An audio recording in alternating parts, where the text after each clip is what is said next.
Es 26 de agosto, titulamos esta columna de hoy día 260 del cordón sanitario al control parlamentario. También se podría decir de los 3/3 de las elecciones a los 2/3 del Parlamento, porque hay un movimiento inédito en los tiempos que corren. El peronismo, el radicalismo, el PRO unieron fuerzas en el Congreso y bloquearon de manera contundente la avanzada del gobierno. Y para analizar esto que en otros países del mundo se llamó cordón sanitario contra la extrema derecha, un fenómeno que no se constituyó durante el balotaje, pero podrá constituirse quizás en el Congreso de manera más permanente, abrimos esta apertura escuchando el cerco de resistencia suburbana. En otras de estas columnas ya hemos hablado del péndulo deformado que rige la política internacional.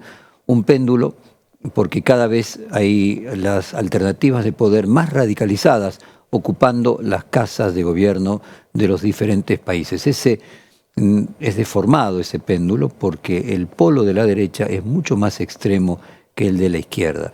El llamado progresismo se ayorna, se modera y hasta toma puntos de la agenda de su oponente, y por el contrario, el de la derecha se radicaliza hasta llegar a teorías conspirativas como el negacionismo climático y otro tipo de posiciones anticientíficas. La izquierda y el progresismo, que en años anteriores había espantado a parte de la sociedad con posiciones de feminismo, por ejemplo, radicalizado y enfrentamientos demasiado ideologizados con sectores productivos, parece ser ahora quienes quedan como los defensores de lo sensato y de lo razonable.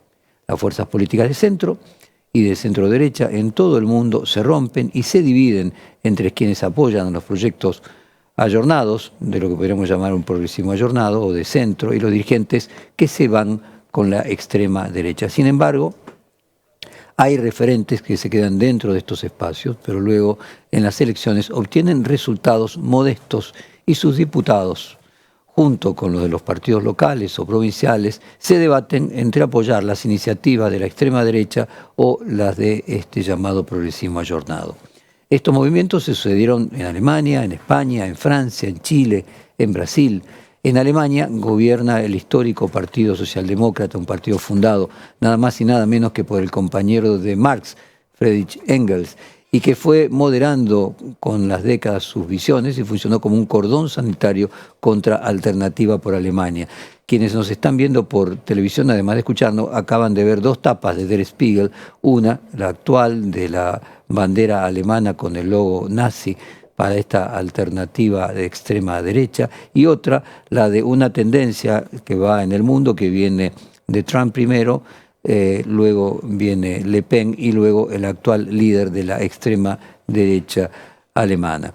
Este cordón sanitario funcionó durante décadas contra Alternativa, y ahora contra Alternativa Alemania, la fuerza política de extrema derecha con dirigentes que directamente reivindican al nazismo. En Estados Unidos, la figura de Kamala Harris se apunta como un freno democrático contra Donald Trump. De hecho, hay dos tapas que no vamos a mostrar ahora, pero que de alguna manera lo reflejan.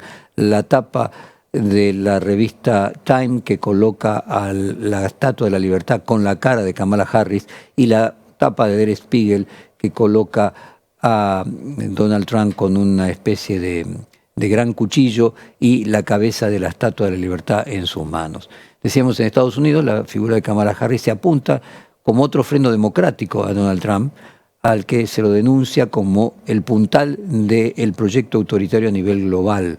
En la anterior victoria demócrata encabezada por Joe Biden, el candidato republicano en 2020, contra el candidato republicano en 2020, inició también como una de estas cordones sanitarios, de los frenos parlamentarios que se impusieron a políticas de extrema derecha encabezadas por el gobierno de Trump. Vamos a hacer un repaso en el mundo y vamos a volver a la Argentina para tratar de ver cómo han funcionado estos controles sanitarios legislativos y electorales en el mundo y poder imaginarlo cómo podían funcionar en Argentina. Vamos a comenzar primero en el año 2017, una oposición en el Congreso contra la reforma. Vamos a otra derrota del cordón sanitario en el Congreso norteamericano, en este caso contra la ley migratoria de Trump. Lo primero que vimos año 2017, ahora lo que vamos a ver es año 2018. Con 321 votos en contra y solo 121 a favor, el Congreso estadounidense ha rechazado la ley migratoria de Donald Trump. El revés ha sido sonado porque no solo han votado en contra la totalidad de los demócratas, sino también un buen número de republicanos. El proyecto incluía una solución para los soñadores y acababa con la separación de familias en la frontera, pero a cambio se dotaba de financiación la construcción del muro con México. Hoy hemos sido testigos de cómo una minoría de republicanos se ha unido a los demócratas para doblegar un sistema de inmigración fallido, ineficaz, injusto y a veces cruel. La ley, que no habría sido aprobada de todas formas en el Senado, abría el camino hacia la ciudadanía a 1.800.000 jóvenes indocumentados, conocidos como los soñadores. También acababa con la separación de más de 2.500 niños de sus padres indocumentados en la frontera, una cuestión candente que ha causado pavor en la sociedad estadounidense y forzado al presidente a anular por decreto la medida. Bueno, aquí tenemos ejemplos de lo que podría ser hoy la división de parte del PRO, votando junto con el resto de la oposición, un cálculo que acaban de escuchar de diputados y senadores del Partido Republicano, es decir, del partido del presidente Trump, votando en contra de él. En España, el PSOE, el Partido Socialista de Pedro Sánchez, se reinventó y ganó la presidencia aliado a Podemos de Pablo Iglesias con una campaña antifascista contra Vox, una organización reivindicadora de la dictadura de Franco y que organiza eventos internacionales en los que se reúne la extrema derecha de varios países y ha participado allí nuestro presidente, Javier Milei. Vamos a escuchar las palabras ahora del presidente Pedro Sánchez luego de los últimos resultados electorales. Ahora viajamos hacia 2023, 23 de julio de 2023, Pedro Sánchez diciendo el bloque involucionista de PP con Vox ha salido derrotado. Creo que España ha sido bien clara. España y todos sus ciudadanos que han votado han sido meridiana y rotundamente claros. El bloque involucionista de retroceso que planteaba una derogación total de todos los avances que hemos logrado durante estos últimos 4 años ha fracasado. Aquellos que planteaban el machismo, el retroceso en derechos y en libertades han fracasado en el día de hoy y el bloque involucionista del Partido Popular con Vox han salido derrotados. Somos muchos más los que queremos que siga España avanzando, a que siga el camino del retroceso marcado por el Partido Popular con Vox. Así que España, españoles, españolas y españoles, compañeras y compañeros, somos más, muchos más, los que queremos que España avance y así seguirá siendo. Buenas noches. Bueno, allá lo vieron en Francia, involucionistas, que sería la palabra en contra del evolucionismo darwiniano.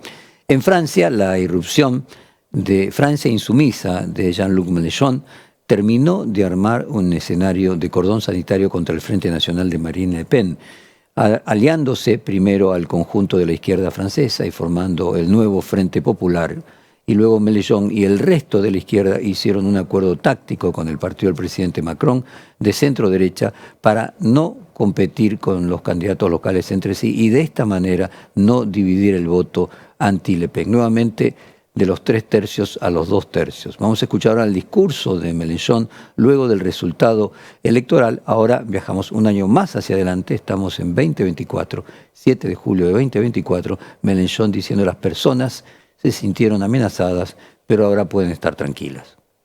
Miles de hombres y mujeres que sin dudar nos ayudaron a obtener el resultado que tenemos esta noche. Agradezco a todos aquellos que aceptaron ser candidatos, a aquellas y aquellos que aceptaron retirar sus candidaturas, a aquellas y aquellos que se movilizaron puerta a puerta. Y uno a uno, para convencer a todos y para finalmente alcanzar un resultado que nos decían que era imposible. Una movilización cívica impresionante tuvo lugar y esto es notable porque ya estamos en verano y es época de vacaciones. Nuestro pueblo echó a un lado la solución de lo peor. Esta noche, la agrupación nacional está lejos de tener la mayoría absoluta que se decía iban a tener hace apenas una semana. Es todo lo contrario incluso. Realmente para muchos es un descanso, un alivio en nuestro país. Esto es lo que constituye la nueva Francia de una pasión republicana. Estas personas se sintieron amenazadas terriblemente, pero ahora pueden estar tranquilas. Ganaron. Bueno, ahora vamos a pasar a unas imágenes con unos sonidos que ya hemos comentado en otras columnas, algo que parecía que luego de la caída del muro de Berlín no iba a suceder nunca más, ni iba a volver a escucharse y verse, que es la izquierda festejando un triunfo electoral cantando la Internacional Socialista.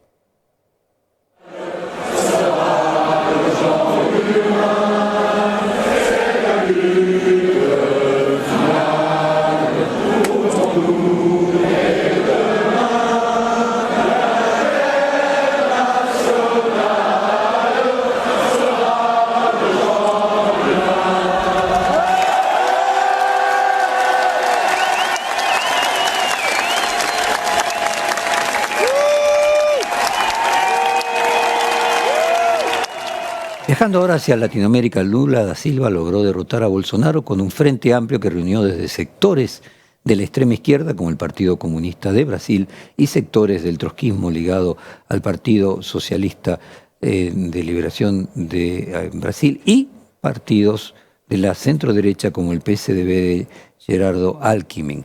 Vamos a escuchar a Lula luego de vencer a Bolsonaro en las últimas elecciones y le vamos a pedir a nuestro locutor Elian López Caucero que traduzca en vivo el fragmento donde el presidente Lula dice: esta es la victoria de un inmenso movimiento democrático.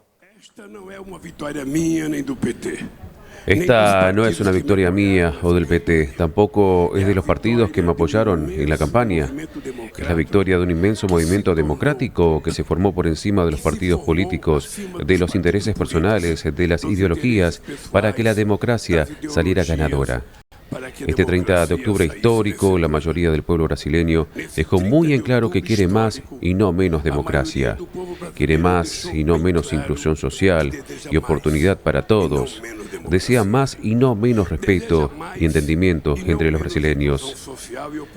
En suma, desea más y no menos libertad, igualdad, fraternidad en nuestro país. En suma, deseja más y no menos libertad, igualdad, fraternidad en nuestro país.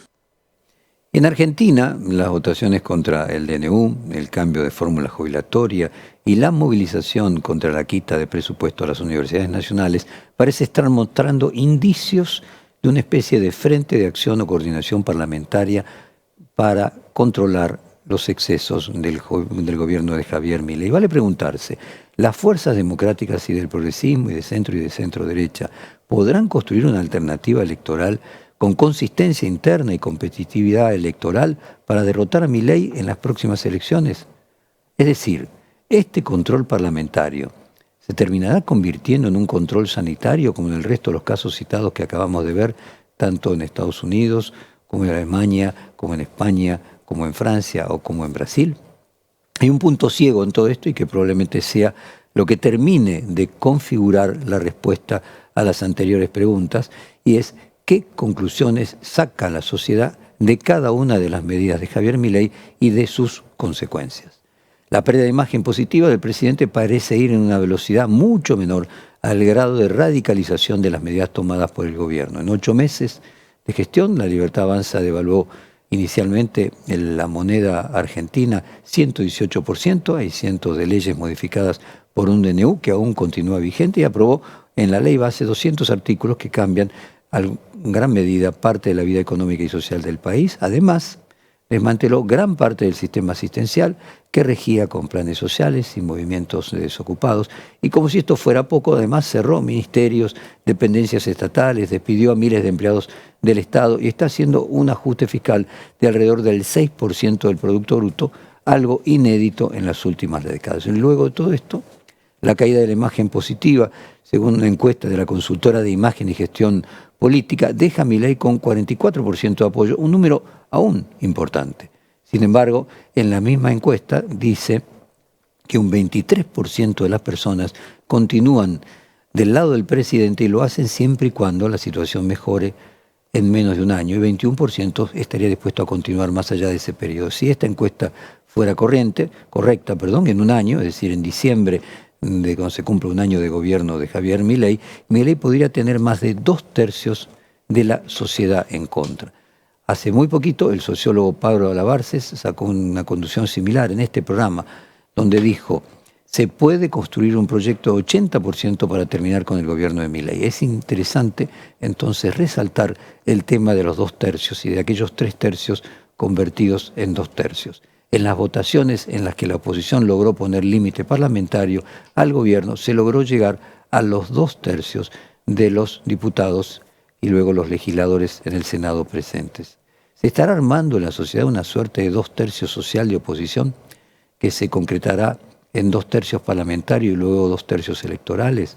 ¿Estos 2/3 alcanzarían para impulsar el juicio político a Milei? ¿Cuánto de este proceso fue frenado por las denuncias de la ex primera dama Fabiola Yáñez al expresidente Alberto Fernández por violencia de género? En paralelo a las denuncias de Fernández, un escándalo irrumpió en el bloque de diputados de La Libertad Avanza, y como venimos contando en estas columnas, la diputada libertaria Lourdes Arrieta, que fue parte de la delegación de los legisladores oficialistas que visitaron a los ex represores en la última dictadura militar, negó tener responsabilidad en esta iniciativa y denunció directamente, además del diputado Beltrán Benedit, al presidente de la Cámara, Martín Menem, de organizar estas visitas. Hubo referentes del oficialismo que comunicaron que Lourdes Arrieta fue expulsada del bloque de La Libertad Avanza. Luego de que se conociera esta noticia, la diputada mendocina hizo público una serie de mensajes de un grupo de WhatsApp que exponen al sacerdote Javier Olivera Rabasi, a varios parlamentarios libertarios e incluso a la ministra de Seguridad Patricia Bullrich. En los chats se puede leer no solamente cómo organizan la visita, además hay iniciativas legales para impulsar el envío a cárcel domiciliario para varios de los condenados por delitos de lesa humanidad. La condena a los responsables de terrorismo de Estado durante el gobierno militar y la agenda de la memoria, verdad y justicia, evidentemente, siguen siendo un parteaguas en la política argentina. Hay sectores en la propia centro-derecha del PRO que no acuerdan con la agenda de la que lleva adelante este sector del gobierno, y el hecho de que haya estallado la interna en La Libertad Avanza evidencia que es una posición que no es fácil de sostener. En este contexto, el presidente Javier Milei se prepara para vetar la votación de la nueva fórmula jubilatoria más beneficiosa para los jubilados que votó la oposición. Esta pulseada entre el presidente y el Congreso tal vez configure una nueva posibilidad de juntar los 2/3 de diputados opositores y crear alrededor de los saberes jubilatorios una nueva causa política que posibilite la unidad de acción de los diputados de las más variadas posiciones ideológicas que se enfrenten a este gobierno. Un frente político, de hecho, que actúe coordinadamente y que vaya desde un extremo del trotskismo de la frente izquierda hasta sectores del PRO, pasando por varias personas de tendencia peronista y hasta Grabois. No olvidemos que fue esta bandera la que unió a la Cámpora, a los movimientos sociales y a Sergio Massa en el Congreso para votar en contra de la reforma previsional de Macri. Esta unidad en la acción fue el primer paso para la unidad electoral del Frente de Todos. Del cordón sanitario a la derecha a nivel mundial al control parlamentario de la Argentina. Tal vez todo este proceso termine en un gobierno democrático de contención al avance de la extrema derecha. Queda pendiente la pregunta de qué tiempo llevará contestarla ver si se convierte aquella contienda electoral que eran 3/3 en 2023, que reviva en 2/3 electorales o 2/3 de un control sanitario. Veremos. La rebeldía de la moderación.